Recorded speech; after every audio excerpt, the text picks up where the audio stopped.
नमस्कार मित्रांनो, learn English through Marathi या प्रोग्राममध्ये आपलं सर्वांचं स्वागत आहे.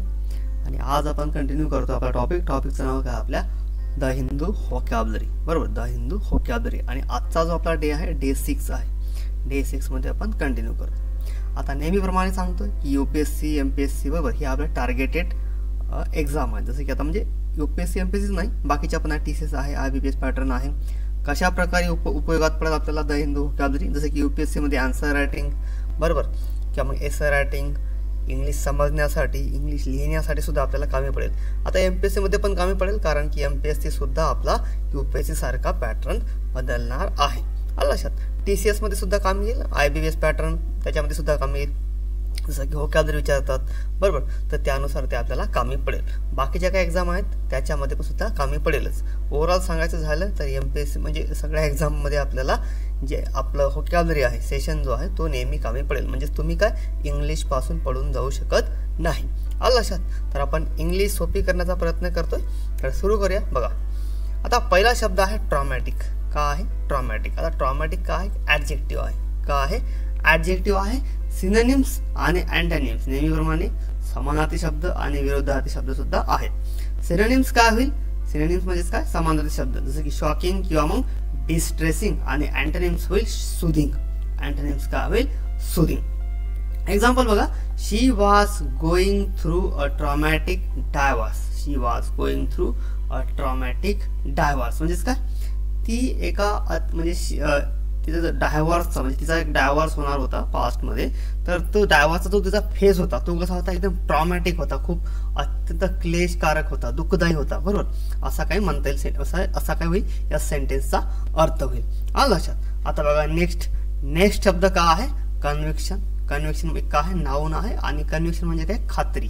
मराठीमध्ये आपण त्याला खात्री सुद्धा म्हणू शकतो. अजून शब्द आहे सेंटेन्स. बरोबर, सेंटेन्स म्हणजे काय? सुनावणी सुद्धा म्हणू शकतो बरोबर. आता सिनोनिम्स काय आहे? जजमेंट. आणि अँटोनिम्स काय होईल? ॲक्विटल. काय आहे? ॲक्विटल. सिनोनिम्स काय आहे? जजमेंट. आणि अँटोनिम्स काय होईल? ॲक्विटल.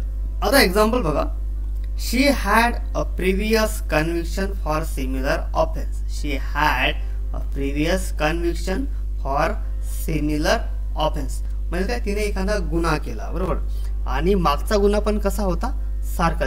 आता समजा सध्या तिने जो गुन्हा केला तोच गुन्हा तिने मागे पण केला होता, आणि त्याच्यासाठी कशी आहे? सिमिलर म्हणजेच काय? शी हॅड प्रिव्हियस कन्व्हिक्शन म्हणजे प्रिव्हियस कन्व्हिक्शन म्हणजे मागची जी कन्व्हिक्शन आहे, जी खात्री आहे, जी सुनावणी आहे, तर ते कशी आहे? सिमिलर ऑफेन्सची आहे. असा काल सेंटेन्सचा अर्थ होईल. नेक्स्ट आहे बॉल्स्टर. बॉल्स्टर काय म्हणजेच काय? मजबूत करणे बरोबर. मजबूत करणे, मजबूत होणे. बॉल्स्टर काय? वर्ब आहे बरोबर. त्याला स्ट्रेंथन सुद्धा काय शब्द आहे. सिनोनिम्स काय होईल? सपोर्ट किंवा मग रिएन्फोर्स. आणि अँटोनिम्स होईल अवॉइड. अँटोनिम्स काय होईल? Avoid. Example, the fall in interest rate बरोबर. The fall in interest rate is starting to bolster confidence म्हणजेच काय? जो इंटरेस्ट रेट आहे तो कसा कमी झाला असल्यामुळे लोकांमध्ये काय झाला? एक सुरुवात झाली कशाची? कॉन्फिडन्सची बरोबर. कारण त्यांचा कॉन्फिडन्स कसा काय झाला? तो कसा झाला? एकदम वाढला कॉन्फिडन्स लोकांचा, इन्व्हेस्ट करण्यामध्ये म्हणा किंवा मग दुसऱ्या कोणत्या गोष्टीमध्ये. आलं लक्षात. The fall in interest rate, जे व्याजदर आहे ते कसे झाले? कमी झाले. त्याच्यामुळे लोकांचा काय झाला? जो कॉन्फिडन्स आहे तो कसा वाढला गेला. आलं लक्षात. असा सेंटेन्सचा अर्थ होईल. आता बघा नेक्स्ट आहे डिसओरिएंटेड. का आहे? डिसओरिएंटेड हा एक ॲडजेक्टिव्ह आहे. मराठीमध्ये आपण त्याला दुर्लक्षित सुद्धा म्हणू शकतो. किंवा मग अजून एक शब्द आहे कन्फ्युज्ड बरोबर. सिनोनिम्स काय होईल? बी वाइल्डर्ड. आणि म्हणजे दुसरा अजून शब्द काय आहे? परप्लेक्स्ड बरोबर. सिनोनिम्स काय होईल? बी वाइल्डर्ड आणि परप्लेक्स. आणि अँटोनिम्स होईल ओरिएंटेड. अँटोनिम्स काय होईल? Oriented. Example, she was so disoriented that जो हॅड टू वॉक हर बरोबर. Walk her to her room बरोबर. म्हणजेच काय? ती कशी होती? फार दुर्लक्षित. डिसओरिएंटेड दॅट बरोबर म्हणजे शी वॉज सो डिसओरिएंटेड म्हणजे कशी? ती कन्फ्यूज होती बरोबर. डिसओरिएंटेड म्हणजे दुर्लक्षित होती, कन्फ्यूज होती. दॅट जो एक जो नावाचा व्यक्ती आहे त्याला काय करावं लागलं? तिला तिच्या रूमपर्यंत सोडावं लागलं. असा काल सेंटेन्सचा अर्थ होईल. आलं लक्षात. नेक्स्ट आहे ऑगमेंट. ऑगमेंट एक वर्ब आहे बरोबर. ऑगमेंट काय? वर्ब आहे. मराठीमध्ये आपण त्याला वाढ म्हणतो. आलं लक्षात. अजून एक शब्द आहे इन्क्रीज. इन्क्रीज काय? अजून शब्द आहे ऑगमेंटला. सिनोनिम्स काय होईल?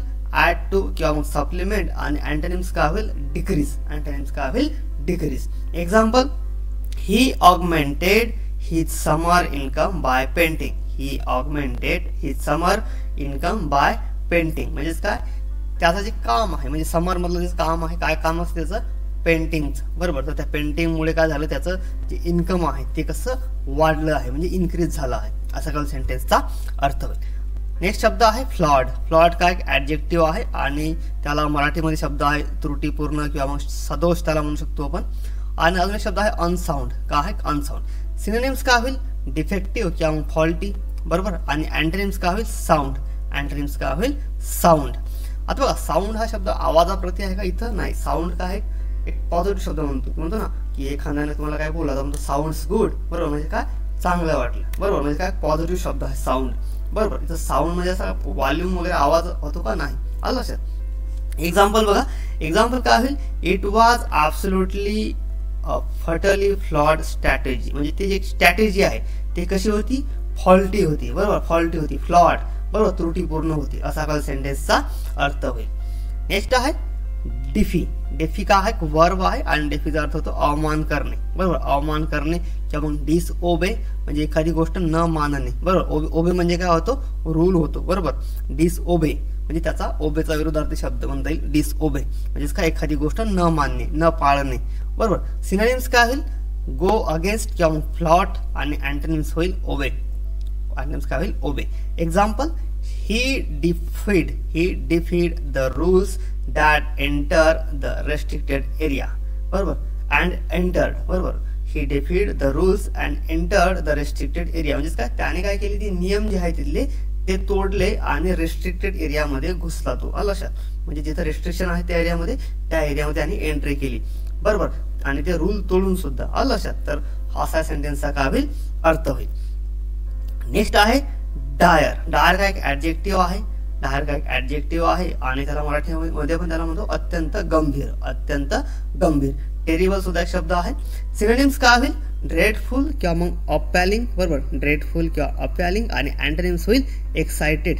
अँटोनिम्स काय होईल excited. Example, misuse of drugs have dire consequences. Misuse of drugs have dire consequences, बरोबर. म्हणजेच काय, जे ड्रग्स आहे त्याचा मिसयूज करणं काय होते अत्यंत गंभीर असते. कॉन्सिक्वेन्सेस म्हणजेच काय, परिणाम. त्यांचे जे परिणाम होतील ते कसे असतील, एकदम गंभीर असतील, असा काल सेंटेन्सचा अर्थ होईल. आलं लक्षात. नेक्स्ट आहे मोरॅटोरियम. काय होईल मोरॅटोरियम. मोरॅटोरियम काय एक नाऊन आहे. मोरॅटोरियम काय एक नाऊन आहे. त्याला आपण रोख म्हणतो किंवा प्रतिबंध म्हणतो. आणि अजून त्याला शब्द आहे एम्बार्गो. काय आहे एम्बार्गो. सिनोनिम्स काय होईल बॅन किंवा मग प्रोहिबिशन. प्रोहिबिशन सुद्धा म्हणजे काय होतं प्रतिबंध. बॅन, बॅन म्हणजे काय होतं बंद लावणे. लक्षात. Antonyms permission. अँटोनिम्स काय आहे परमिशन आहे. एक्झाम्पल काय होईल a moratorium has been put on the use of plastic, बरोबर. Moratorium has been put on the use of plastic म्हणजेच काय, जे प्रतिबंध लावला गेलेला आहे ते कशावर लावले गेले आहे प्लास्टिकवर. प्लास्टिकवर काय केले गेले आहे प्रतिबंध लावला गेलेला आहे, असा काल सेंटेन्सचा अर्थ होईल. आलं लक्षात. नेक्स्ट आहे इनडिस्पेन्सेबल. इनडिस्पेन्सेबल हा एक ऍडजेक्टिव्ह आहे. हा म्हणजे त्याला आपण मराठीमध्ये काय म्हणतो अपरिहार्य किंवा मग अटळ. आणि त्याला आपण इसेन्शियल हा एक काय शब्द आहे. सिनोनिम्स काय होईल क्रुशियल किंवा नेसेसरी. अँटोनिम्स होईल डिस्पेन्सेबल. अँटोनिम्स काय होईल dispensable. Example, water is indispensable for all living beings to survive, बरोबर. Water is indispensable for all living beings to survive म्हणजेच काय, पाणी काय अपरिहार्य म्हणजे अपरिहार्य आपल्यासाठी एक म्हणजे ऑप्शन नाही म्हणता येईल, एक गरजेची गोष्ट आहे आपल्यासाठी. For living being to survive म्हणजे जगण्यासाठी पाणी काय अत्यंत महत्वाचं आहे, एसेन्शियल आहे, अटळ आहे, अपरिहार्य आहे, बरोबर. दुसरं काय ऑप्शन आहे का आपल्याला नाही. पाण्याशिवाय आपण जगू शकतो का नाही जगू शकत, असा काल सेंटेन्सचा अर्थ होईल. आलं लक्षात. होप तुमच्या लक्षात आलं असेल. काही अडचण असेल कमेंट बॉक्समध्ये लिहून पाठवा. व्हिडिओ कसा वाटला ते पण कमेंट बॉक्समध्ये लिहून सांगा, बरोबर. आणि तुम्हाला असं वाटत असेल की सर ह्या टॉपिकवर आम्हाला व्हिडिओ पाहिजे तर तो व्हिडिओ त्या टॉपिकचं नाव सुद्धा कमेंट बॉक्समध्ये सांगा, जेणेकरून आपण तो टॉपिक कंप्लीट करू. आलं लक्षात. तर आजसाठी एवढंच. व्हिडिओ आवडला असेल लाईक शेअर आणि सबस्क्राईब टू चॅनल, बरोबर. भेटूया पुढच्या व्हिडिओमध्ये. तोपर्यंत नमस्कार आणि थँक्यू फॉर वॉचिंग.